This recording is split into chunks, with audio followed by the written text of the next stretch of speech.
Olá, aqui é pastor Hudson Paura, pastor da Primeira Igreja Batista em Figueira, município de Nova Iguaçu, Rio de Janeiro. Minha pergunta de sempre, como você está? Estamos aqui mais uma vez nesse vídeo, gravando esse vídeo, ou melhor, essa videoaula, a fim de estarmos trazendo para você uma facilitação, né, de entendimento da lição, né? E nós estamos utilizando, você bem sabe, a palavra vida, está aqui, marcas da vida cristã.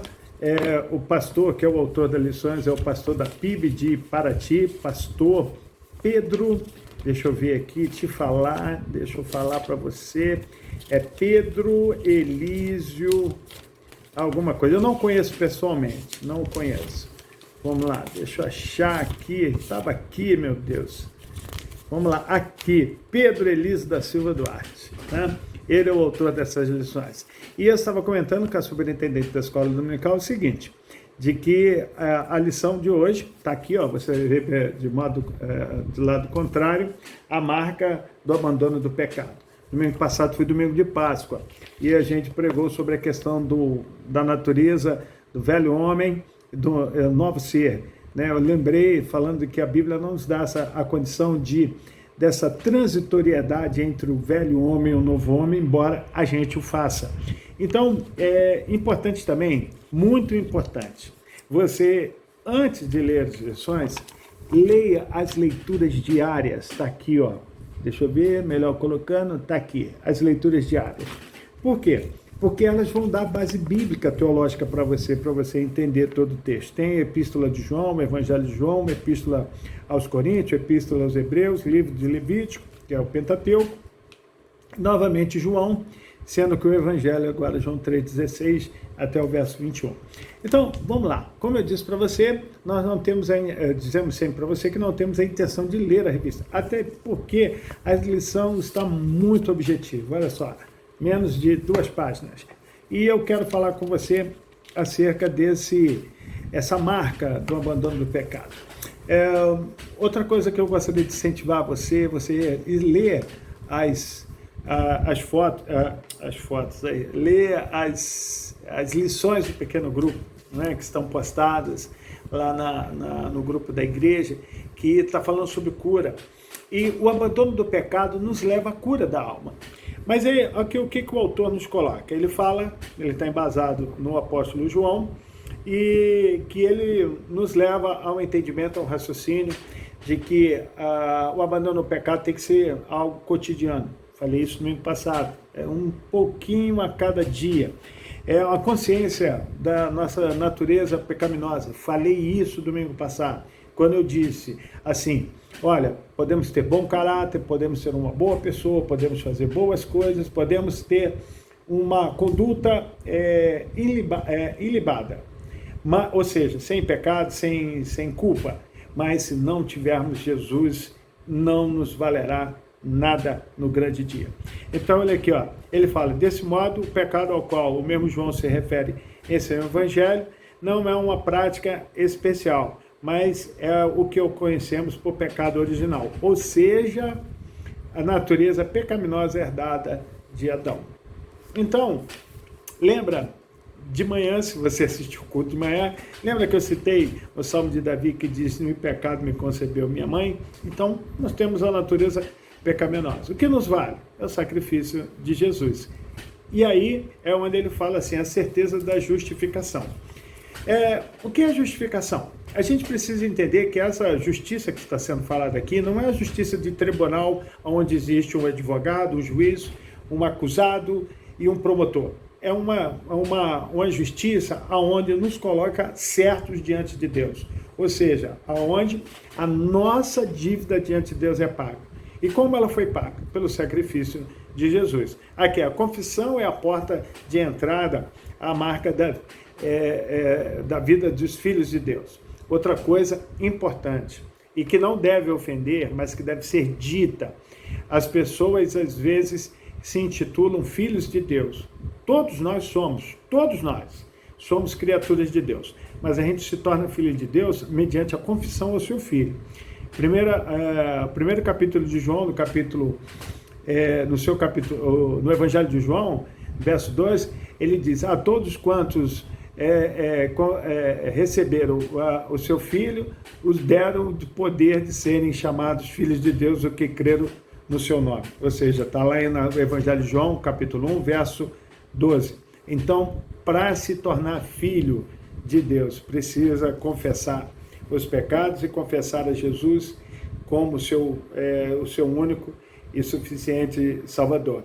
Ele nos fala aqui, ao fazer essa afirmação, o autor da carta utiliza o termo Paracleto, título utilizado no Evangelho de João para designar o Espírito Santo, que é empregado no sentido de que alguém está do nosso lado para nos ajudar, sendo, portanto, nosso mediador.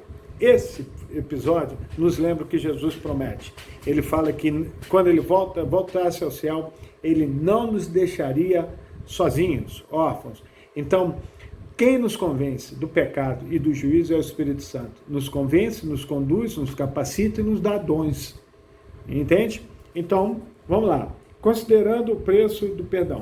Lógico que todos nós já fomos perdoados através do sacrifício de Jesus. Ué, pastor, o senhor disse que todos nós fomos assim, todos nós fomos perdoados. A humanidade foi perdoada. Contudo, cabe a gente aceitar esse perdão. Entende? Pode parecer uma pegadinha, mas não é.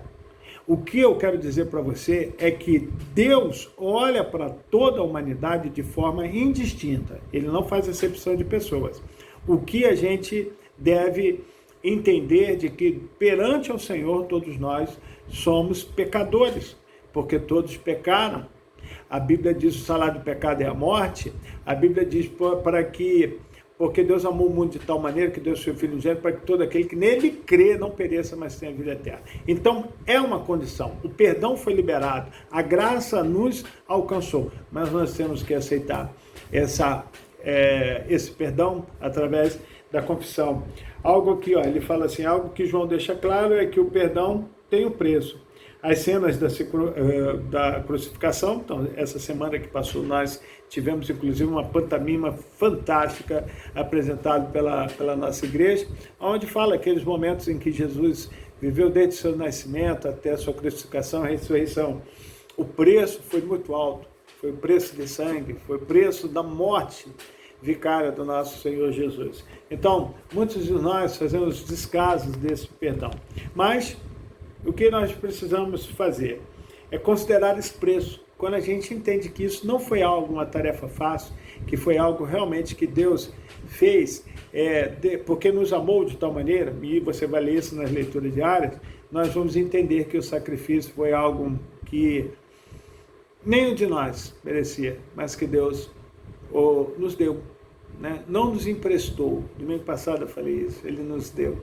Isso quer dizer que Ele não vai tomar. Agora eu preciso receber, né?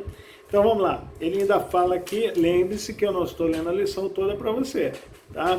Ele ainda fala aqui que quando confessamos nossos pecados, reconhecemos nossa real condição. É um grifo que tem aqui, na revista, na lição. E ele conclui, se não houvesse pecado, como ensinava os falsos mestres da época, assim, deixa eu lhe falar uma coisa. No período do ano 75, em que foi escrito o Evangelho de João, havia uns homens que eles eram os gnósticos, ou seja, eles disseminavam um entendimento, uma cultura de que o homem alcançaria a salvação através de conhecimento. Gnóstico quer dizer, vem do grego, quer dizer conhecimento, né? Igual quando o médico dá um diagnóstico, ele dá a conhecer. Então o gnosticismo falava que só as pessoas inteligentes poderiam ser realmente salvas. Elas reconheciam que Jesus ele reconhecia até a pessoa de Jesus, mas de que ele não era carnal e não espiritual, ou vice-versa, né? Eles não admitiam as duas identidades e as duas naturezas de Jesus. Está na revista, tenha curiosidade, vai ler. Vou te dar uma dica. Está na primeira, no primeiro tópico, dá uma olhada lá, tenha curiosidade, leia para você entender isso com detalhes. Então, Jesus pagou, né, o preço do nosso pecado lá na cruz. E o que a gente pode pensar acerca dessa lição? Primeiro, como você tem analisado sua vida diária? Lembra que eu falei, lembrei que Jesus falou que basta cada dia seu próprio mal? Olha só, está aqui. Os seus pecados têm incomodado você? Perguntas, né? Tente responder. Você tem buscado no Senhor, compreender aquilo que entristece a Deus? Olha lá, quantas coisas que a gente faz que Deus fica triste. Eu li uma frase que nunca esqueci sobre santidade, e que a gente não deve abusar dela, mas que a gente deve entender, de que santidade não é não pecar, mas sim o desejo de agradar ao Senhor. Guarde isso para você. Segunda coisa, quando confrontado com o seu pecado, qual tem sido sua atitude? Você confessa e pede perdão, ou foge irritado sobre a alegação de que ninguém pode te julgar? Olha aí, coisa séria, hein? Muita gente que se aborrece quando a gente fala um pouquinho ou, de repente, chama a responsabilidade. Terceiro, considerando o preço do perdão, você tem sido um servo piedoso ou um pecador recorrente? Sabe o que é um piedoso? Não um piedoso que tem pena. Piedoso é aquele que é zeloso. Piedoso é aquele que é observador, aquele que como eu já disse, zeloso com a palavra, busca entendimento. Piedoso é nesse sentido.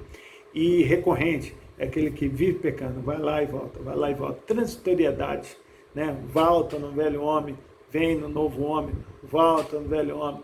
E, mediante isso, não cresce, não amadurece, não tem um crescimento espiritual. Olha, a lição está muito objetiva, mas requer dedicação e empenho seu. Leia a Bíblia. A gente está aí nesse ano no desafio de ler a Bíblia um ano.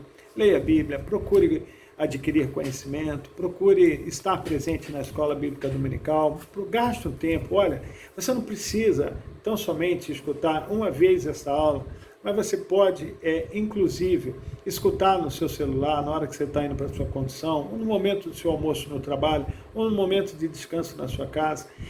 Procure criar esse hábito. Você caminha? Eu caminho. Eu quero só dar uma dica para você. Eu ouço, boto no fone e vou ouvindo na caminhada. E isso vai dando, a gente vai somando as oportunidades, conhecimento, e vai crescendo espiritualmente. Espero, como pastor desta igreja, ter ajudado você a entender a lição da Escola Bíblica Dominical. Que Deus te abençoe. O trimestre está muito bom. Acredito que a gente vai ser enriquecido com essas lições. Lembrando também de que o mês de maio é o mês da família, né? E que a gente tem aí, vai ter os focos aí nas lições, os pequenos grupos, voltado para a família. Que Deus te abençoe e obrigado por você assistir essa aula.